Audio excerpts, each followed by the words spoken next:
एक लड़का जो जीवन से पूरी तरह हार चुका था अपने घर में आत्महत्या करने का सोच रहा था। तभी अचानक उसकी दीवार में एक छेद हो गया। छेद के उस पार एक अद्भुत सुंदर लड़की रहती थी। उसे देखते ही लड़के को जीने की वजह मिल गई। अब हर सुबह उठते ही वो सबसे पहले वही करता, उस लड़की को छेद से झांक कर देखना। वो उसके साथ ही ब्रश करता, उसी के साथ हाथ मुंह धोता और खाना भी ऐसे खाता जैसे वो दोनों साथ बैठकर खा रहे हों। लड़की की हर एक हरकत, उसकी मुस्कान, उसकी आंखें, सब उसे जीने की नई उम्मीद देती थी। लेकिन एक दिन उसने देखा कि लड़की किसी अजनबी मर्द को अपने घर लाई है। वो कुछ समझ पाता इससे पहले लड़की ने उस आदमी को एक झटके में दबोचा और एक ही बार में धारदार चाकू से उसकी जान ले ली। लड़के की आंखें फटी की फटी रह गईं। उसने सोचा शायद ये सब भूख से हो रहा है, कोई भ्रम है, क्योंकि उसके पास ना नौकरी थी ना पैसे। वो किसी का छोड़ा हुआ खाना चुरा कर खाने लगा। लेकिन तभी उसने देखा कि लड़की ऊपर से उसे घूर रही है। उसके हाथ में चाकू देखकर लड़का डर गया, वो घबरा गया। लेकिन लड़की ने मुस्कुराकर कहा, मैं तो खाना बना रही थी।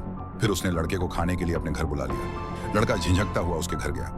वहां लड़की की शानदार कुकिंग और मीठी मुस्कान ने उसे यकीन दिला दिया कि शायद वह जो देख रहा था वो सच नहीं, सिर्फ उसका वहम था। इसके बाद लड़का रोज उसके घर जाता, दोनों हंसी मजाक करते, खाना खाते। लड़की ने उसे कभी तुच्छ नहीं समझा और लड़का पहली बार भविष्य को लेकर उत्साहित होने लगा। मगर एक रात एक टैटू वाला आदमी उस लड़की के घर आया। लड़के का दिल टूट गया। उसे लगा शायद ये उसका बॉयफ्रेंड है।